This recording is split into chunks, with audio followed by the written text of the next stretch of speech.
ماشاءالله سبحان الله ملګرو دغه کلیپونه شیر کړئ، دغه ویډیو وګورئ او ډیره زیاته شیر کړئ او په دې نیت باندې شیر کړئ چې اغیارو ته ورسیږي.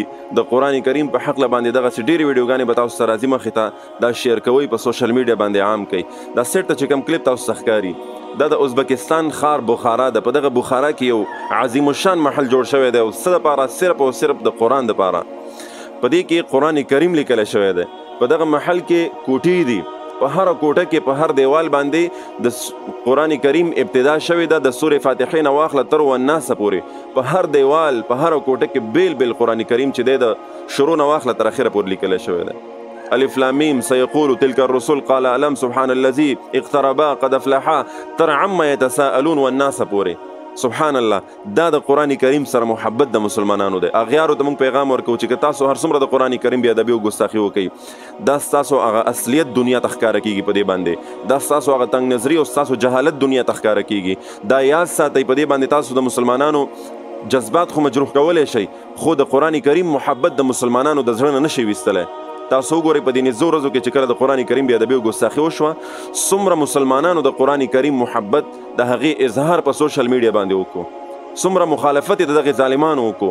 په سوشل میډیا باندې ټاپ ټرینډز د قرآن کریم د محبت دپاره وچلیدل او د دغه ظالمانو د مخالفت دپاره وچلیدل.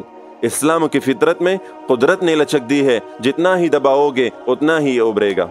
لہٰذا غیرو ته موږ دا پیغام ورکوو چې تاسو کوئ خپل کوششونه، دا ستاسو ضلالت دنیا ته ښکاره کېږي. د قرآن کریم عظمت وګورئ، څومره ګران کار دی. تاسو خپله سوچ وکړئ، په یو دیوال باندې د قرآن کریم 6,600 آیاتونه لیکل، بیا د هغې خیال ساتل، زبر زیر پیش، د هغې هغه ټول انداز برابرول، دا ډېر ګران کار دی.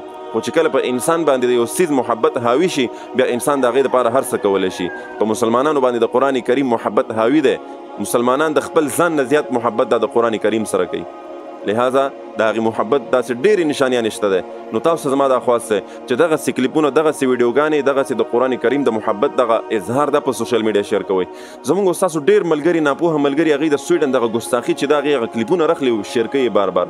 ظالمانو دا خو تاسو نور هم هغوی پروموټ کوئ، دا خو تاسو نور هم هغوی ته ویورشپ ورکوئ، دا خو تاسو خپل نور نقصان کوئ.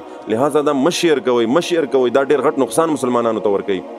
د هغې دا ګستاخي، د هغې چې دا کم کلیپونه دي، کم پکچرز د هغې وایرل شوي دي، دا بالکل مه شیر کوئ. د هغې مخالفت وکئ او د قرآن کریم د محبت اظهار په سوشل میډیا. خپل آنلاین قرآن او دینی علوم زده کول غواړئ او یا خپلو بچیانو کشرانو ته په خپل کور کې په خپله نګرانۍ کې آنلاین د قرآن حفظ، ناظرات، تجوید، قاعده، مسنون دعاګانې، د اودس، د غسل مسایل، څومره چې دینی مسایل دي دا ور زده کول غواړئ، نو هم نن زموږ په دې بیت العتیق آنلاین قرآن اکیډمۍ کې ایډمیشن وکړئ، داخله وکړئ. تاسو که د دنیا په هر ګوټ کې، په هر ځای کې هم نن زموږ په دې اکیډمۍ کې داخله وکړئ، انشاءالله العظیم په احسنه طریقه سره، په بهتره طریقې سره به ستاسو کشرانو ته، تاسو ته دیني زده کړې درکول کېږي.